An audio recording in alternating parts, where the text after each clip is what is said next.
আসসালামু আলাইকুম। আজকে আপনারা যারা আমাদের এই যে মাদারবোর্ডগুলো পাঠিয়ে দিয়েছেন, তো তাদের উদ্দেশ্যে আমি বলি, আমাদের পর্যাপ্ত পরিমাণ প্রতিনিয়ত পাঁচ ছয়টা করে প্রোডাক্ট আসে। তো যারা আপনারা কুরিয়ার করে পাঠিয়ে দিতে যাচ্ছেন, অবশ্যই আপনারা আমাদের ল্যাবে পাঠিয়ে দিতে পারবেন। এই যে প্যাকেটগুলো, এগুলো হচ্ছে কুরিয়ার থেকে নিয়ে আসলাম। তো আমরা প্রত্যেকটা প্রোডাক্ট এখন খুলবো, খোলার পর এখন চেক করব যে আসলে এই যে মাদারবোর্ডগুলো, এখন এই পার্সেলগুলো খুলবো যে এখানে কি কি বোর্ড রয়েছে, এটাও আসছে। তো এই পার্সেলটা এখন আমাকে খুলতে হবে যে আসলে কি কি মাদারবোর্ড আসছে এবং কোন জায়গা থেকে আসছে। তো আপনারা যারা কুরিয়ার করে পাঠিয়ে দিতে যাচ্ছেন, অবশ্যই আপনারা আমাদের ল্যাব থেকে কুরিয়ার করে পাঠিয়ে দিতে পারবেন। আমরা যে কোনো ডেস্কটপ এবং যে কোনো ল্যাপটপ মাদারবোর্ড সার্ভিস করে থাকি। তো যারা এখানে আমি পার্সেলটা এখন প্যাকেটটা খুলতেছি। তো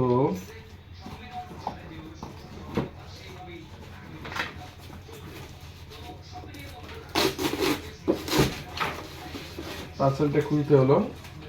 এখন আমি দেখব যে এখানে কি কি মাদারবোর্ড আছে। এদিকে নিয়ে আসো। তো এখানে দেখতে পাচ্ছি একটা গিগাবাইটের হচ্ছে 150 মাদারবোর্ড, গিগাবাইটের 150 মাদারবোর্ড, এবং হচ্ছে যে আসুসের মাদারবোর্ড। তো মাদারবোর্ডগুলোর কি সমস্যা এখন দেখতে হবে, যেহেতু আমরা মাদারবোর্ডগুলো প্যাকেটগুলো খুললাম। এখন যেহেতু আসুস এবং গিগাবাইট, তো এটা আমি সাথেই রাখি দিই। তো প্রথমত আমি এই বোর্ডটা একটু দেখি যে সমস্যাটা কি দিচ্ছে এবং কী রকম সমস্যাটা দিচ্ছে। তো আমি প্যাকেটটা খুললাম, খোলার পরে তো আপনারা যারা এই প্রসেসর বা র্যাম পাঠানোর কোনো প্রয়োজন পড়ে না, তো একটু নিয়ে আসো। তো এখানে দেখেন একটা হচ্ছে 3 পিনের ট্রানজিস্টর কিন্তু তুলে ফেলছে, এবং হচ্ছে যে কোনো ধরনের মাপটা দেখি এবং ইম্পিডেন্স দেখব যে আমাদের ভিআরএমে কোন কোন ইম্পিডেন্সগুলো দিচ্ছে।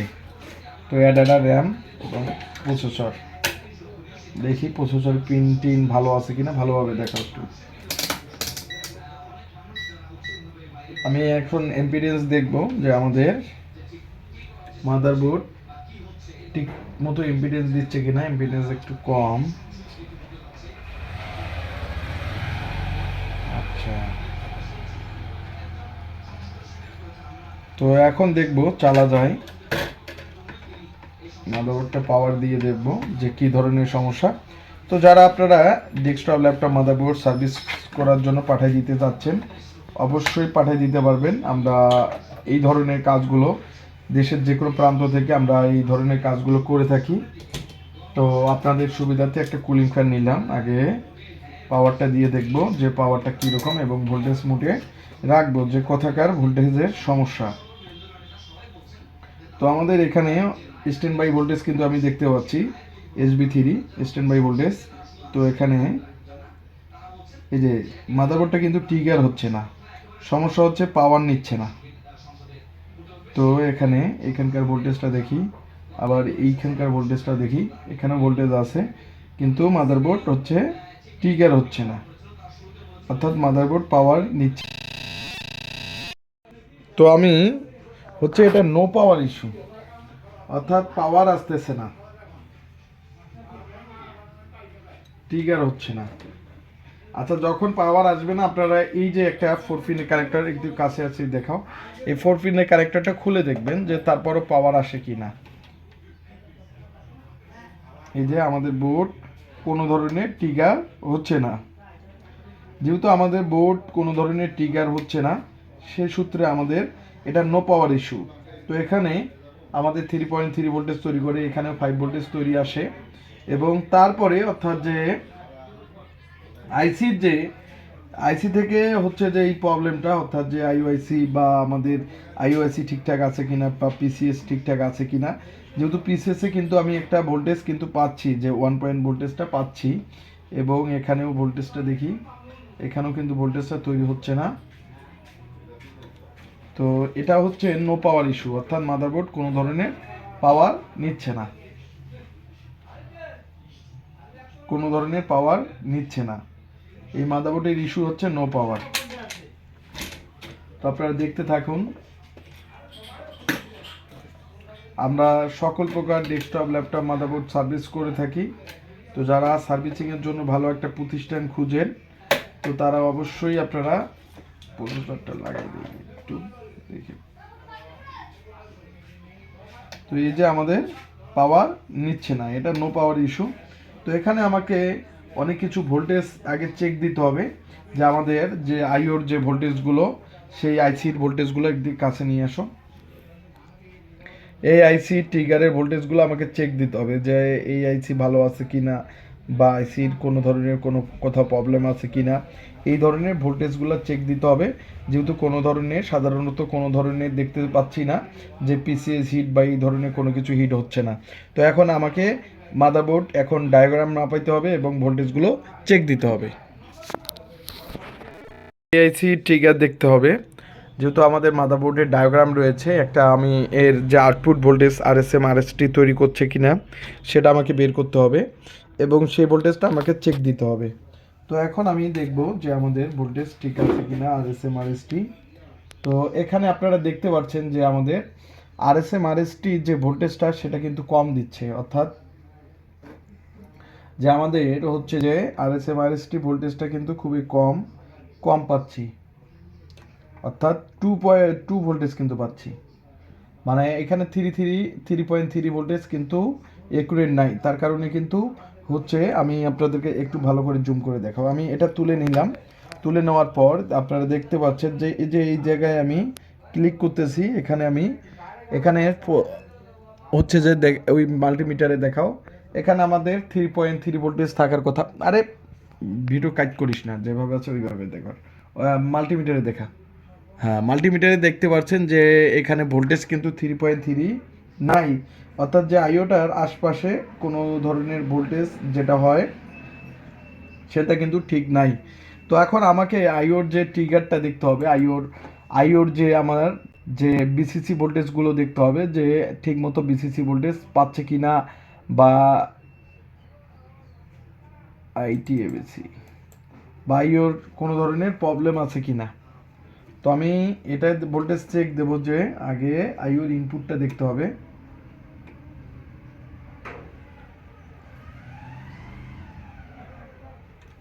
আচ্ছা, আইওর ইনপুটটা আমি দেখতেছি।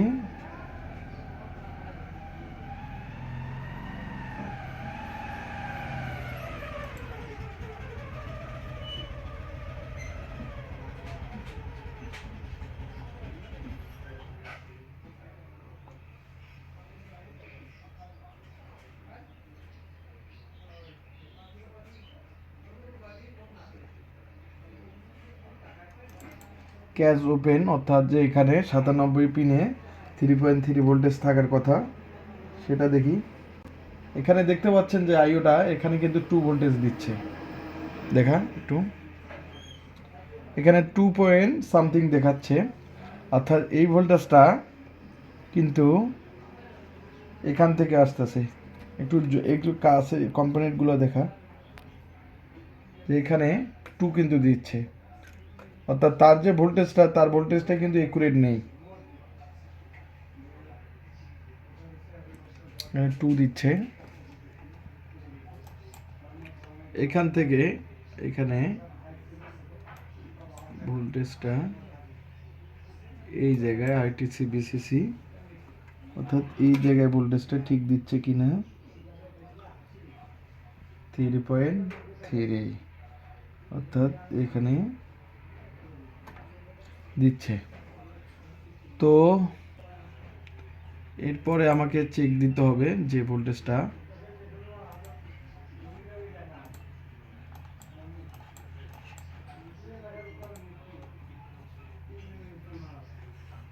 এইখানে আমাকে এই ভোল্টেজটা চেক দিতে হবে।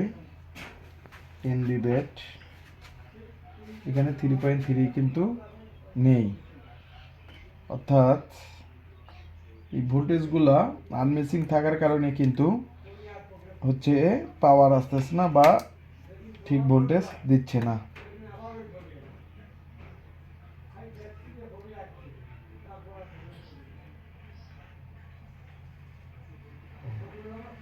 এখানে ব্যাটারির ভোল্টেজটা ঠিক আছে।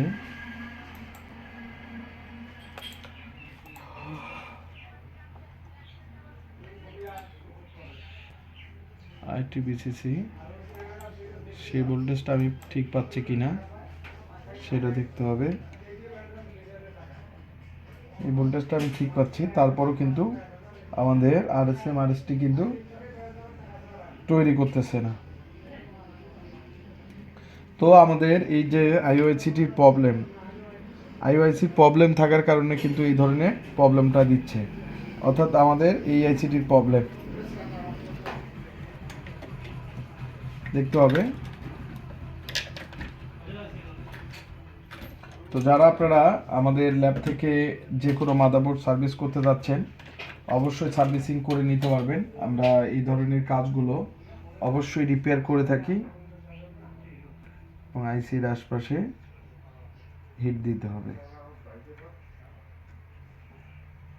তো আমরা সাধারণত আমাদেরকে এই আইসিটা হয়তো চেঞ্জ করতে হবে, নাহলে আইসির আশপাশ যে কম্পোনেন্টগুলো আছে সেই কম্পোনেন্টগুলো দেখতে হবে। তো অবশ্যই আপনারা আমাদের যে ভিডিওগুলো শেয়ার করে দিবেন। ভিডিওটা লম্বা হচ্ছে, একটু পুশ কর দিবেন। 5 মিনিট হয়ে গেছে, ওইদিকে আছে। এই আইসি থেকে প্রবলেম হতে পারে, এই আইসিটা চেঞ্জ করতে হবে, না হলে আমাদের চেঞ্জ নাও করতে হতে পারে, আশপাশে প্রবলেম থাকতে পারে।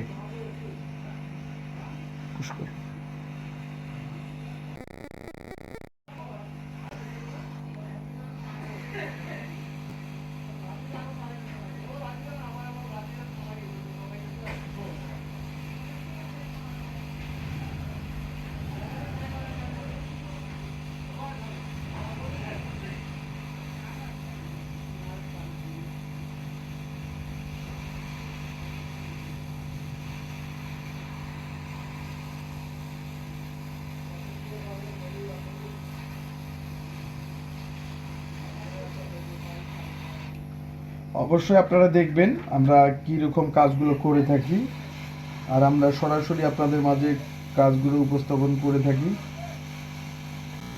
থিনার দিয়ে সেটা সুন্দর করে সোল্ডারিং করলাম, দেখব যে এখন আমাদের পাওয়ার আসে কি না। পরিষ্কার করে নিচ্ছি।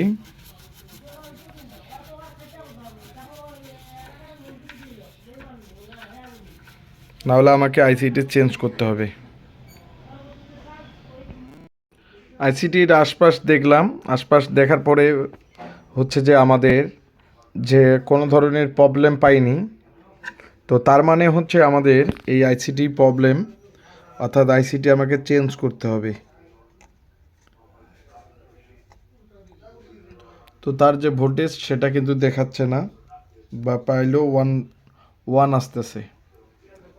তো এই যে এই ধরনের ভোল্টেজ হলে কিন্তু পিসি হচ্ছে চালু হবে না। তো তার ক্ষেত্রে আমি কী করব, আমার আইসিটিকে চেঞ্জ করতে হবে। তো যারা যেখান থেকে ভিডিওগুলো দেখেন এখন আমাকে এই আইসিটি চেঞ্জ করতে হবে। তো অবশ্যই ভিডিওগুলো শেয়ার করে দিবেন বাংলাদেশের যে কোনো প্রান্ত থেকে ভিডিওগুলো যারা দেখেন। এই যে আমি এটা আইসিটি চেঞ্জ করব হয়। তো এখন আমি এই যে মাদারবোর্ডের এই আইসিটি তুলে নেব, অর্থাৎ এই আইসিটি আমাকে তুলতে হবে। তোলার পর সুন্দর করে আমাকে নতুন একটা আইসি লাগাই দিতে হবে। পেস্ট দিয়ে দেবো চারপাশ সুন্দর করে। আইসিটি নষ্ট থাকার কারণে এই ধরনের প্রবলেম দিচ্ছে।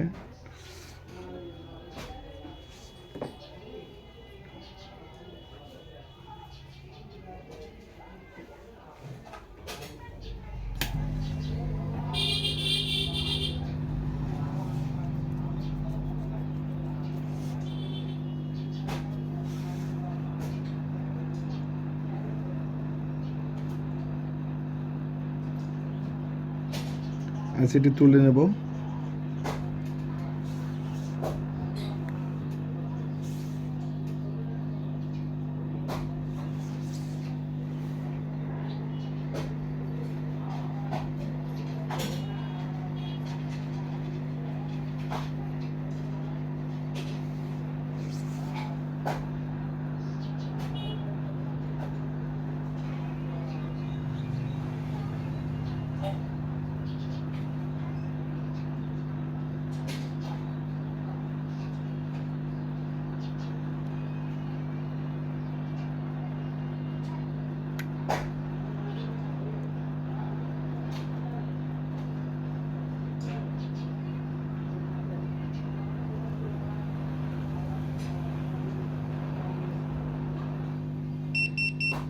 আইসিটি তুলে নিলাম।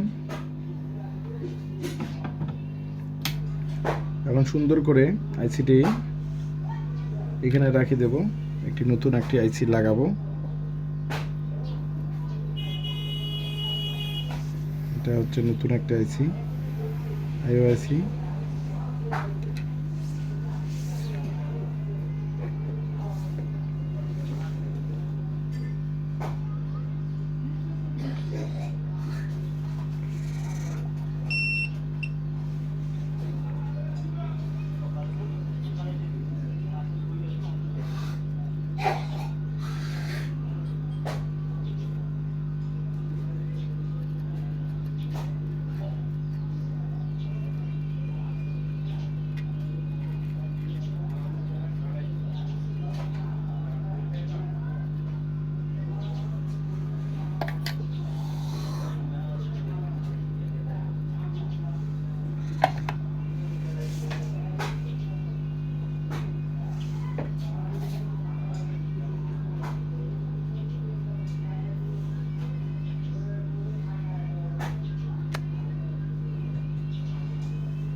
অবশ্যই আইসিটিকে সুন্দর করে সোল্ডারিং করতেছি চারপাশ, এবং চারপাশ সুন্দর করে সোল্ডারিং করার পর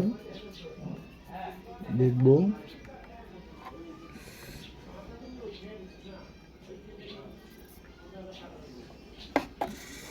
আমি ক্লিন করব।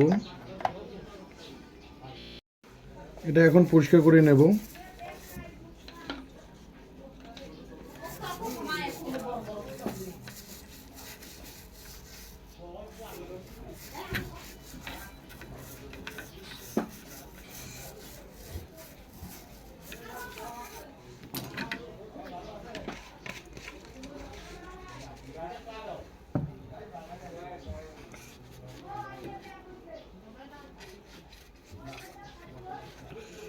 এখন ক্লিন করে পরিষ্কার করে নিলাম।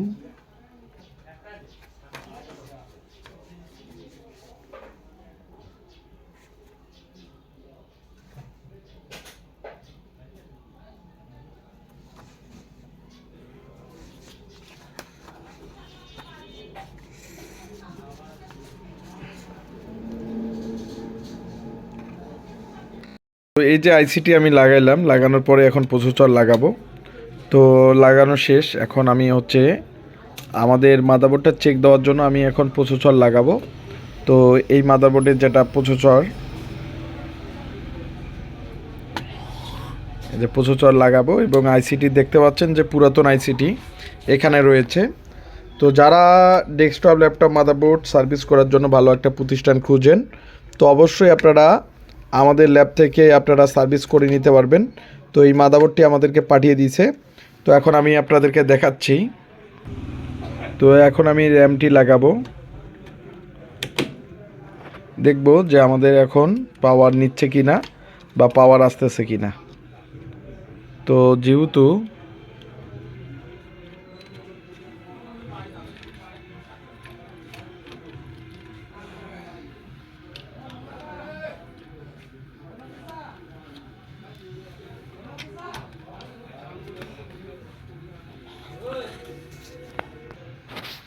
এখন দেখেন আমি পাওয়ার দিচ্ছি, আমাদের ডিবেক কার্ডটা লাগাবো। তো এখন লাগিয়ে দেব এখন আরেকটু। তো এইভাবে আপনারা যারা মাদারবোর্ড পাঠিয়ে দিতে যাচ্ছেন এই ঠিক একইভাবে আমরা একটা মাদারবোর্ডগুলো সার্ভিস করে থাকি। তো আপনি একটু দেখে থাকেন। এখন পাওয়ার টিকার করব। তো আমাদের অলওয়েজ যে ভোল্টেজ সেটা কিন্তু আছে, টিকার করছে। এই যে টিকার কিন্তু নিয়ে নিছে, এই যে মাদারবোর্ড টিকার নিয়ে নিছে এবং মাদারবোর্ড কোডিং করে দিছে এবং মাদারবোর্ড ডিসপ্লে দিয়ে দিছে। যেহেতু পাওয়ার নিয়ে নিছে তাহলে এই যে মাদারবোর্ড ডিসপ্লে একদম। তো যারা ডেস্কটপ ল্যাপটপ মাদারবোর্ড সার্ভিস করতে যাচ্ছেন অবশ্যই স্ক্রিনে থাকা নাম্বারে অবশ্যই ফোন করবেন।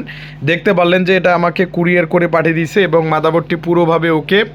তো যারা আপনারা ডেস্কটপ ল্যাপটপ মাদারবোর্ড সার্ভিস করার জন্য ভালো একটা প্রতিষ্ঠান খুঁজতেছেন অবশ্যই আপনারা আমাদের ল্যাব থেকে সার্ভিস করে নিতে পারবেন। এই যে পুরো মাদারবোর্ডটি এখন ওকে।